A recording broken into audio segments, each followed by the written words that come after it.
بسم اللہ الرحمن الرحیم۔ بڑی اہم بات کہ کیا گھر بیٹھے بھی حج کا ثواب لیا جا سکتا ہے؟ کیا آپ گھر میں رہ کر بھی اللہ تعالیٰ کو اتنا راضی کر سکتے ہیں کہ اللہ آپ کو حج کا ثواب عطا فرما دے؟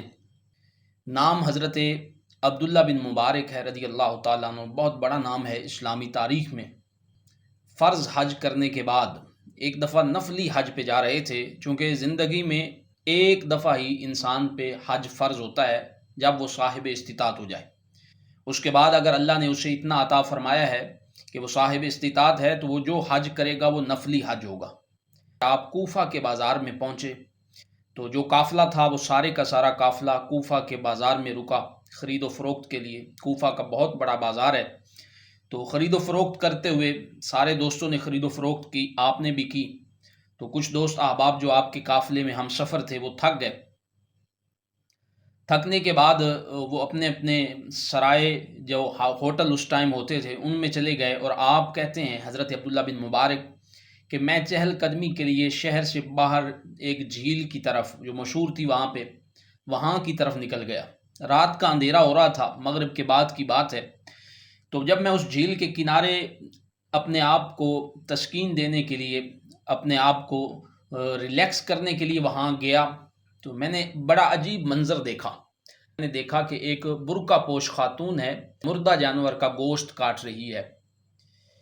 تو میں نے اس عورت کی رائے کی اس برقع پوش خاتون کی جاسوسی کی، اس وجہ سے کہ کہیں یہ گوشت کا کاروبار نہ کرتی ہو اور لوگوں کو مردار کھلاتی ہو، مردہ جانوروں کا گوشت کھلاتی ہو۔ تو آپ فرماتے ہیں میں پیچھے چلا، تھوڑا سا دور ہٹ کے، اس خاتون کو میرا پتہ نہیں تھا، ایک بہت بڑا دروازہ آیا حویلی ٹائپ، اس دروازے پہ خاتون نے دستک دی، اندر سے دروازہ کھلا، خاتون جلدی سے اندر داخل ہو گئی۔ میں جلدی دروازے پہ پہنچا تو فرماتے ہیں میں نے کان لگا کے سنا کہ اندر کیا باتیں ہو رہی ہیں، کہ چھوٹی چھوٹی بچیاں ہیں اور وہ ماں سے کہہ رہی ہیں اماں کچھ کھانے کے لیے لائی ہو؟ تو ماں اگر آگے سے درد بھری آواز میں رو کر کہتی ہے کہ بیٹا کچھ بھی نہیں ملا، ہاں یہ گوشت لائی ہوں لیکن یہ مردہ جانور کا ہے۔ کریم آقا علیہ السلام کی شریعت میں یہ اجازت ہے کہ جب تم مر رہے ہو تو اس وقت تم مردہ بھی کھا سکتے ہو، حرام بھی کھا سکتے ہو تاکہ تمہاری جان بچ جائے۔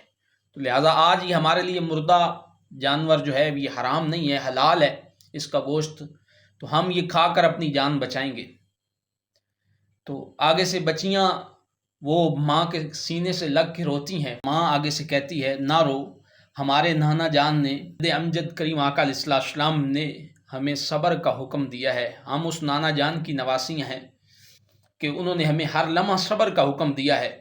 تو حضرت عبداللہ بن مبارک رضی اللہ تعالیٰ عنہ فرماتے ہیں مجھے پتہ چل گیا کہ یہ سید زادی ہے، مگر ان کی کیفیت اور حالت یہ ہے کہ ان کے گھر میں فاقے ہیں۔ عبداللہ بن مبارک فرماتے ہیں مجھے پھر حج بھول گیا، میں نے دروازے پہ زور سے دستک دی، اندر سے آواز آئی کون ہے؟ میں نے کہا میں ایک سائل ہوں، سوالی ہوں، آپ کے دروازے پہ آیا ہوں۔ دروازہ کھلا، برقع پوش خاتون ہے، پیچھے ہٹ کے کھڑی ہوئی، ہاں کیا بات ہے، کیا چاہتے ہو؟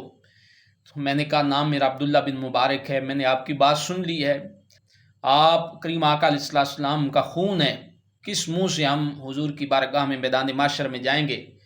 لہٰذا مہربانی فرمائیں مردار نہ کھائیں، یہ میرے پاس پیسے ہیں یہ مجھ سے لے لیں۔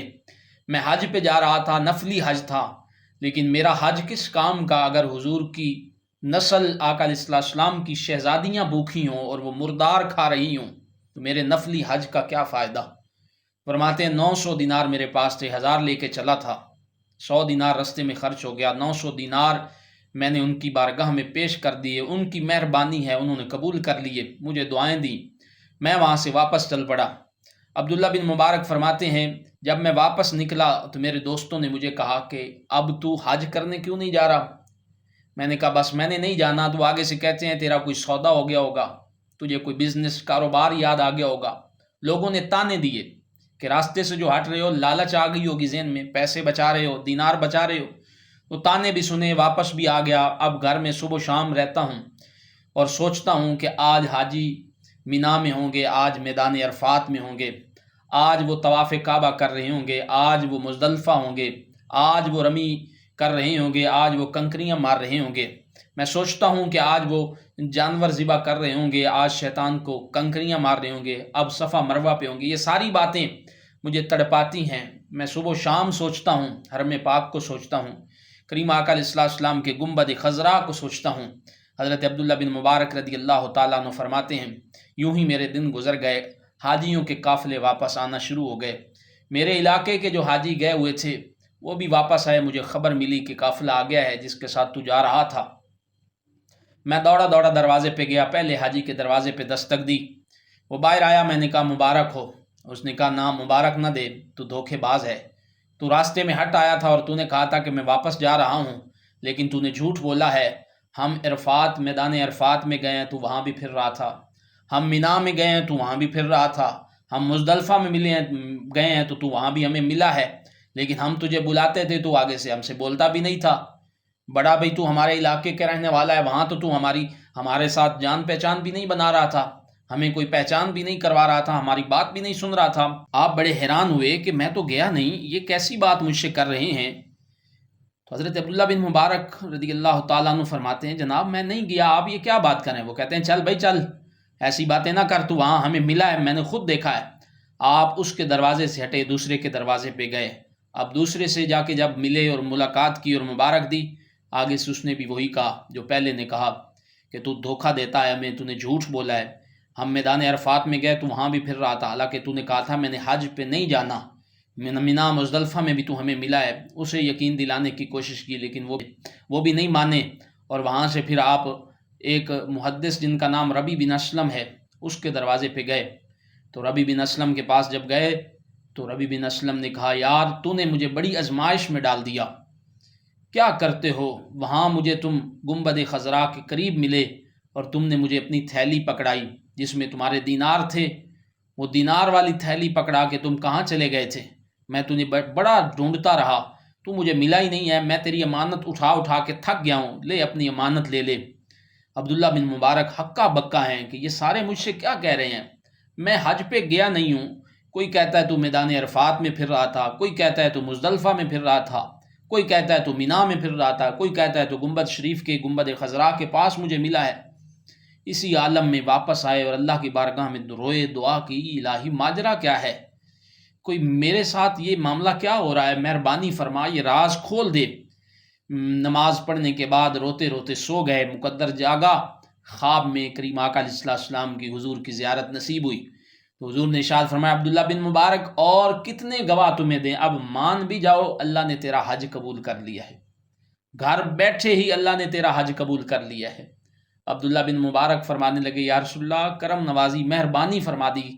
حضور فرمانے لگے تو نے میری امت پہ، میری بیٹیوں پہ، خون پہ تو نے مہربانی کی ہے، لے ہم تیرے پیسے بھی تجھے دے رہے ہیں اور تجھے خوشخبری بھی دے رہے ہیں، اپنے پیسے بھی گن لے اور خوشخبری بھی لے لے کہ گھر بیٹھے ہی اللہ نے تیرا حج قبول کر لیا ہے۔ اب اللہ ہر سال تیرے نام کا فرشتہ بھیج کر حج کروائے گا، حج فرشتہ کرے گا، ثواب اللہ تجھے عطا فرمائے گا۔ اور یہ عبداللہ بن مبارک وہ ہیں قیامت تک ان کے نام پہ حج فرشتہ کرتا رہے گا اور ان کو ثواب ملتا رہے گا۔ نفلی حج پہ جانے والے یہ بات سن لیں، سمجھ لیں کہ نفلی حج سے زیادہ ضروری ہے غریب کی مدد کرو، زیادہ ضروری ہے کسی غریب کے گھر راشن لے کے دو، زیادہ ضروری ہے بیوہ، یتیم اور غریبوں کی بچیاں ہیں ان کے لیے کچھ کرو، بچیوں کے نکاح کا بندوبست کرو، بیوہ کی گھر کے ان کے بچوں کی کفالت کا بندوبست کرو،